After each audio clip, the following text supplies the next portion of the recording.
The Delhi Chalo program has been taken up by Dalit Exploitation Liberation Month and Krishi Shramik Union with 17 points of demand, including various problems of the people of Dalit section.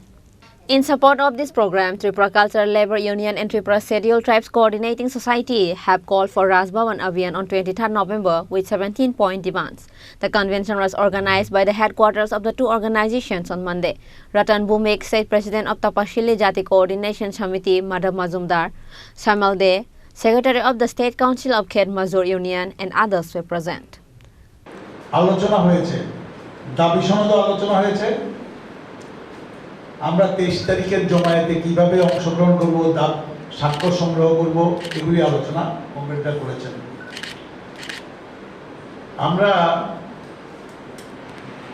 তফসিলি জাতি সমন্বয় সমিতি, যার সর্বভারতীয় সংগঠন দলিত শোষণ মুক্তি মঞ্চ, তারা এবং কৃষি শ্রমিক ইউনিয়ন, যেটা আমাদের রাজ্যে ক্ষেতমজুর ইউনিয়ন, তারা শুধু এই কর্মসূচি ডাক দিয়েছেন এমন না। ভারতবর্ষের প্রায় 100টা দলিত সংগঠন, সাথে ক্ষেতমজুর ইউনিয়ন দলিত সংগঠন কিন্তু ক্ষেতমজুরদের সংগঠন, তাতে বুদ্ধিজীবীরা আছেন, গরিব মানুষ আছেন, কর্মচারীদের অংশ আছেন, এরকম বিভিন্ন অংশের মানুষ মিলে 100টা সংগঠন একটা কনভেনশন করেছেন, সিদ্ধান্ত নিয়েছেন যে দলিতদের উপর যে নির্যাতন, গরিব মানুষের উপর নির্যাতন হচ্ছে, অতীত হচ্ছে, এখন হচ্ছে শ্রেণীগতভাবে, কিন্তু দলিতদের উপরে শ্রেণীগত যেমন শোষণ হচ্ছে, সামাজিক শোষণ হচ্ছে, এবং এরাই সমাজের বেশিরভাগ মানুষ। তাদের যে সমস্যা, সামাজিক অর্থনীতি, এই দাবিতে আন্দোলন করা দরকার। তারা সেখানে ঠিক করেছেন দিল্লিতে তারা একটা অভিযান জমায়েত করবেন ডিসেম্বরের 4 তারিখ।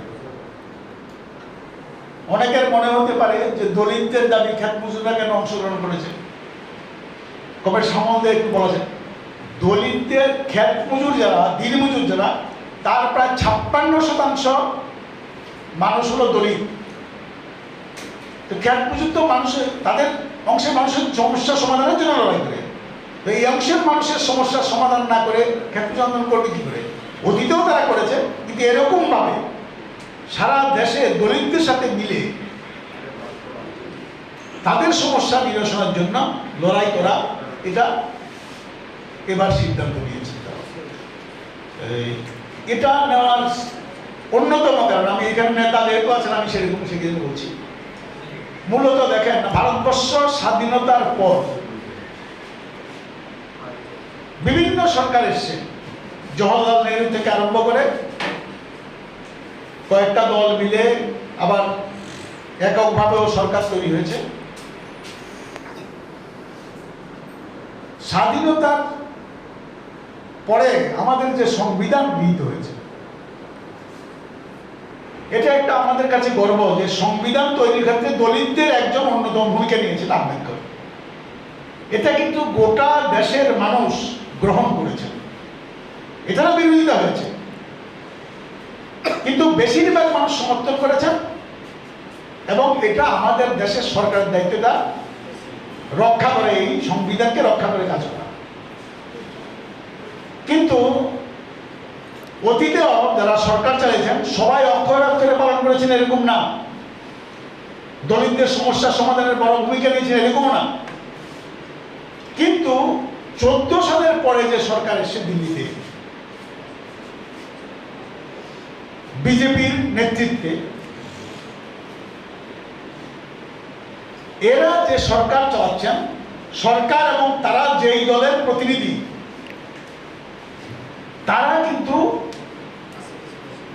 এই সংবিধানে দলিতদের জন্য যা সুযোগ আছে, সুবিধা ছিল, দয়া না, হাজার হাজার বছর ধরে তাদের বঞ্চনা করে তারা যে করেছে, এটা প্রায়শ্চিত্ত। কিন্তু এই সরকারটা এসে এই সমস্ত অধিকারগুলি খর্ব করার চেষ্টা করছে, অনেকগুলি করেছে। এবং আমি বলবো যে ভারতবর্ষে স্বাধীনতার পরে যত সরকার এসছে দলিত শুধু না, দলিত এবং গরিব মানুষের বিরুদ্ধে নীতি গ্রহণ করার ক্ষেত্রে, অবস্থান গ্রহণ করার ক্ষেত্রে সবচেয়ে বেশি হলো এই বিজেপি সরকার।